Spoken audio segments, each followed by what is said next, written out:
Friends, మీరెప్పుడైనా ఇలా ఆలోచించారా? మన భారతదేశపు మట్టి నుంచి ఒక అద్భుతమైన నిధి బయటపడితే ఏం జరుగుతుంది?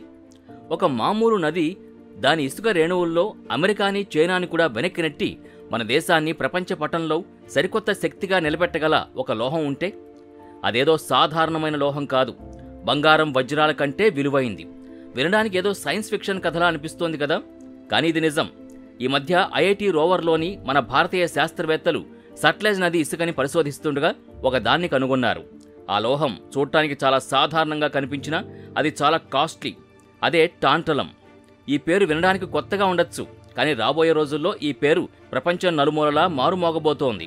ఇది కేవలం ఒక లోహం కాదు, గ్లోబల్ పాలిటిక్స్ని మార్చగల ఒక గేమ్ చేంజర్. అసలు ఈ టాంటలం అంటే ఏంటి? దీనికి ఎందుకంత ఇంపార్టెన్స్? ప్రపంచంలోని శక్తివంతమైన దేశాలు, అమెరికా వంటివి కూడా ఈ లోహం కోసం ఎందుకు ఆరాటపడుతున్నాయి? టాంటలం అనేది ఒక అద్భుతమైన లోహం. దీనికున్న అత్యంత గొప్ప క్వాలిటీ ఏంటంటే, ఇది ఎలాంటి తీవ్రమైన పరిస్థితుల్లోనూ సులభంగా విరిగిపోదు, అరిగిపోదు, మరియు ఎలాంటి రసాయనాలు లేదా ఆమ్లాల ప్రభావానికి త్వరగా లొంగదు. ఊహించండి, దీన్ని 3000 డిగ్రీల సెల్సియస్ అత్యంత తీవ్రమైన ఉష్ణోగ్రత వద్ద ఉంచినా కూడా ఇది పాడవకుండా ఉంటుంది. అందుకే దీన్ని యోగి మెటల్ అని కూడా పిలుస్తారు. ఎలాంటి కఠినమైన పరిస్థితుల్లోనైనా తన స్వభావాన్ని కోల్పోకుండా ఉండగలగడం దీని ప్రత్యేకత. వైద్య రంగంలో ఈ లోహానికి చాలా అవసరం ఉంది. ఎందుకంటే దీన్ని మానవ శరీరంలో అమర్చినప్పుడు ఎలాంటి ఎలర్జీలు లేదా అంటువ్యాధులు కలిగించదు. ఇదే కారణం వల్ల గుండె సంబంధిత సమస్యలున్న వారికి అమర్చే పేజ్ మేకర్లలో, దంతాలకు ఉపయోగించే స్క్రూలలో, చివరికి మెదడులో అమర్చే సున్నితమైన ఇంప్లాంట్లలో కూడా దీన్ని ఎక్కువగా ఉపయోగిస్తారు. ఇది మానవ శరీరంతో ఈజీగా కలిసిపోతుంది, ఎలాంటి ప్రతికూల ప్రభావాలు చూపదు. ఒకవైపు సైన్స్ ప్రపంచంలో విప్లవాత్మక మార్పులు తీసుకురాగల ఈ లోహం, మరోవైపు మనిషి ప్రాణాల్ని కాపాడగల కెపాసిటీని కలిగి ఉండడం నిజంగా అద్భుతం. టాంటలం యొక్క ఎక్కువ అవసరం ఎలక్ట్రానిక్స్కు ఉంది. ఇది కెపాసిటర్లు అనే ముఖ్యమైన భాగంలో కీలక పాత్ర పోషిస్తుంది. ఈ కెపాసిటర్లు అంటే ఏంటంటే, ఇవి మీ మొబైల్ ఫోన్లు, ల్యాప్టాప్లు, టెలివిజన్లు, చివరికి అత్యంత లేటెస్ట్ అంతరిక్ష నౌకల్లో కూడా ఉండే ప్రాథమిక భాగాలు. టాంటలం లేకపోతే ఈ గ్యాడ్జెట్లలో చాలా వరకు పనిచేయలేవు. నాసా మార్స్ మిషన్లో పంపిన రోవర్లలోని సర్క్యూట్లు టాంటలం కెపాసిటర్స్తోనే పనిచేస్తాయి. మార్స్పై ఉండే విపరీతమైన చలి, అత్యధిక వేడి మరియు తీవ్రమైన రేడియేషన్ పరిస్థితుల్లో సాధారణ లోహాలు నిలబడలేవు. కానీ టాంటలం మాత్రం అక్కడ కూడా ఎలాంటి ఇబ్బంది లేకుండా తన పని చేస్తుంది. నాసా వంటి అంతర్జాతీయ అంతరిక్ష సంస్థలకు కూడా ఎంతగానో అవసరం ఉండే ఈ లోహం మన భారతదేశంలో దొరికితే ఎలా ఉంటుందో ఊహించండి. టాంటలం చాలా అరుదైన లోహం. ప్రపంచంలోని కొన్ని దేశాల వద్ద మాత్రమే దీని ప్రొడక్షన్ జరుగుతోంది. ఇప్పుడు ఈ అరుదైన జాబితాలో భారతదేశం కూడా చేరింది. ఐఐటి రోవర్ శాస్త్రవేత్తలు సట్లెజ్ ఇసుకని పరిశీలిస్తున్నప్పుడు వారికి లభించిన ఈ చిన్న రేణువు మొత్తం గ్లోబల్ పాలిటిక్స్ని మారుస్తుందని వారు అస్సలు ఊహించలేదు. వారు సాధారణ ఇసుక నమూనాని పరీక్షించారు, కానీ రిపోర్ట్ వచ్చినప్పుడు అందరూ ఆశ్చర్యపోయారు. ఎందుకంటే ఆ మట్టిలో టాంటలం యొక్క ఆనవాళ్లు స్పష్టంగా కనిపించాయి. ఈ వార్త ప్రపంచవ్యాప్తంగా వ్యాపించగానే రేర్ ఎర్త్ మినరల్స్ మార్కెట్లో పెను ప్రకంపనలు సృష్టించింది. ఇప్పటివరకు చైనా ప్రపంచంలోని అరుదైన ఖనిజాల మార్కెట్పై ఆధిపత్యం చెలాయించింది. ప్రపంచంలోని 60% కంటే ఎక్కువ అరుదైన ఖనిజాల కంట్రోల్ చైనా చేతుల్లో ఉంది.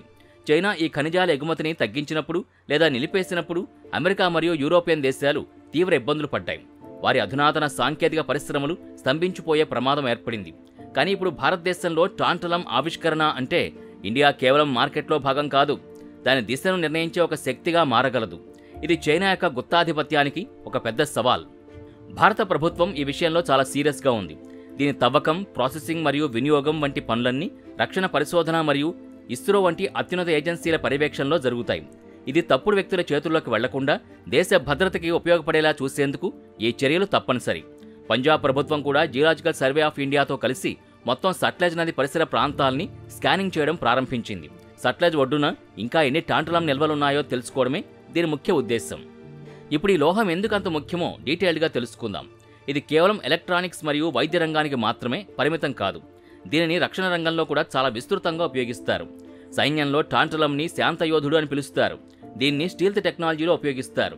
స్టీల్త్ టెక్నాలజీ అంటే ఏంటంటే, శత్రు రాడార్స్ నుంచి ఫైటర్ జెట్లు, మిసైళ్లు లేదా ఇతర యుద్ధ సామగ్రిని గుర్తించకుండా దాచగల సాంకేతికత. అమెరికా యొక్క B-2 బాంబర్లు మరియు F-20 జెట్లలో టాంటలం ఆధారిత లోహ మిశ్రమాలుంటాయి. ఇవి అత్యంత అధిక ఉష్ణోగ్రతల్ని తట్టుకోవడమే కాకుండా రాడార్లకు చిక్కకుండా చూస్తాయి. ఇప్పుడు అలాంటి విలువైన లోహం మన భారత గడ్డపై లభించినప్పుడు భారతదేశం తన తేజస్ యుద్ధ విమానాల్ని, బ్రహ్మోస్ మిసైల్స్ని తదుపరి స్థాయికి ఎలా తీసుకెళ్లగలదో ఊహించండి. ఇది మన రక్షణ సామర్థ్యాల్ని అనూహ్యంగా పెంచుతుంది. టాంటలంని అణు రియాక్టర్లలో కూడా ఉపయోగిస్తారు.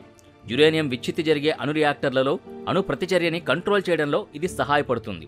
ఇక్కడ మనం ఒక ముఖ్యమైన విషయం గమనించాలి.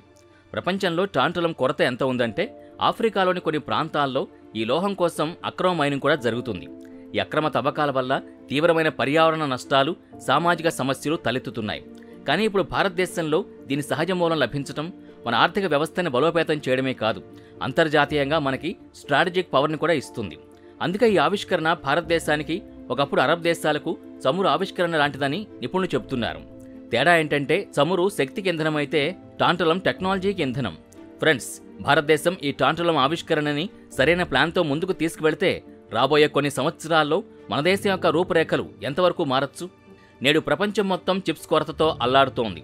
అమెరికా నుంచి జపాన్ వరకు అన్ని దేశాలు చిప్స్ సరఫరా లోపంతో ఇబ్బందులు పడ్డాయి.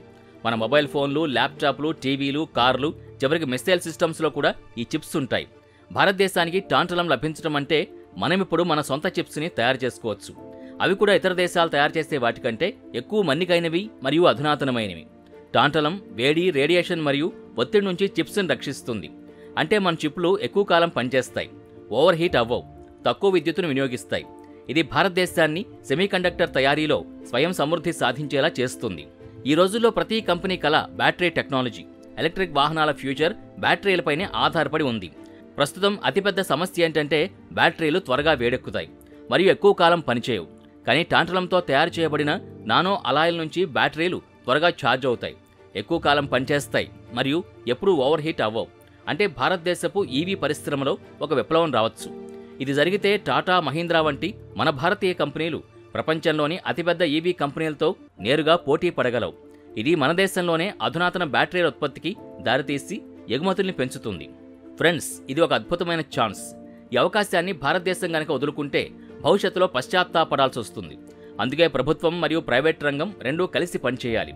కేవలం లోహాన్ని తవ్వడం వరకే కాకుండా దాన్ని ప్రాసెస్ చేసి మన సొంత అత్యాధునిక టెక్నాలజీ ప్రొడక్ట్లలో ఉపయోగించుకోవడంపై దృష్టి పెట్టాలి. గతంలో ఆఫ్రికా దేశాలు ఇదే పొరపాటు చేశాయి. వారి వద్ద అపారమైన ఖనిజ నిధులున్నా వాటిని సరిగ్గా ఉపయోగించుకోలేకపోయారు. విదేశీ కంపెనీలు వాటిని దోచుకెళ్లాయి. భారతదేశం ఇప్పుడు అదే పొరపాటుని పునరావృతం చేయకూడదు. మనం మన సొంత టాంటలం ఆధారిత పరిశ్రమని నిర్మించుకోవాలి. ఐఐటీలు, ఇతర పరిశోధనా సంస్థలు ఇందులో కీలక పాత్ర పోషించాలి. ఇప్పుడు మనం కేవలం ఖనిజాల ఎగుమతిదారులు మాత్రమే కాదు, ఆవిష్కరణలకు, అధునాతన టెక్నాలజీకి ప్రపంచంలోనే ఒక ప్రముఖ కేంద్రంగా మారాలి. రాబోయే 10 సంవత్సరాల్లో భారతదేశం ఈ దిశగా పటిష్టమైన అడుగులు వేస్తే హైటెక్ ఎలక్ట్రానిక్స్ తయారయ్యే ప్రతి చోట మేడ్ ఇన్ ఇండియా అనే పేరు మారుమోగుతుంది. టాంటలం వల్ల మన ఉత్పత్తులు మరింత మన్నికైనవి, నమ్మదగనివి మరియు చౌకగా ఉంటాయి. వైద్య రంగంలో మన మందులు మరియు ఇంప్లాంట్లు ప్రపంచవ్యాప్తంగా అమ్ముడవుతాయి. ఈవీ కంపెనీలు భారతదేశం నుంచి కీలక విడిభాగాల్ని కొనుగోలు చేస్తాయి. అంతరిక్ష మిషన్లలో మన ఉపగ్రహాలు ఇతర దేశాల కోసం కూడా ప్రయోగించబడతాయి. ఇది కేవలం ఒక టాంటలం యొక్క స్టోరీ కాదు ఫ్రెండ్స్, భారత్ను తక్కువ అంచనా వేసిన వారికి ఇచ్చిన ఆన్సర్. భారతదేశం వద్ద అపారమైన టాలెంట్ ఉంది. ఇప్పుడు ఈ అద్భుతమైన వనరులు కూడా ఉన్నాయి. కావాల్సింది సరైన ప్రణాళిక, దీర్ఘకాలిక విజన్ మాత్రమే. ఈరోజు ఐఐటీ రోవర్ శాస్త్రవేత్తలు చేసిన ఆవిష్కరణ రాబోయే రోజుల్లో చరిత్రలో సువర్ణ అక్షరాలతో లిఖించబడుతుంది. ఎందుకంటే చాలాసార్లు చరిత్ర ఇలాగే తయారవుతుంది. ఒక చిన్న ఆవిష్కరణ మొత్తం ప్రపంచం యొక్క దిశని మార్చినప్పుడు. ఇప్పుడు ఆలోచించండి ఫ్రెండ్స్, సట్లెజ్ ఇసుకలో టాంటలం దొరికితే గంగా, బ్రహ్మపుత్ర వంటి మన ఇతర పెద్ద నదుల ఒడ్డున ఇంకా ఎలాంటి నిధులు దాగున్నాయో, భారత భూమిలో ఎంత శక్తి ఉందో, ఎంత సంపద దాగుంది అనేది మనకు కూడా పూర్తిగా తెలియదు.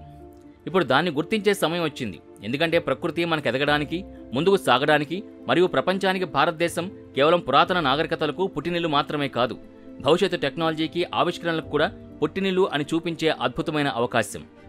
మరి మీకేమనిపిస్తోంది? భారతదేశం ఇప్పుడు ప్రపంచానికి పోటీ ఇవ్వగలదా లేదా అని మీ అభిప్రాయాన్ని కామెంట్ బాక్స్లో తెలియచేయండి. అలాగే మన ఛానల్ని సబ్స్క్రైబ్ చేయడం మర్చిపోవద్దు.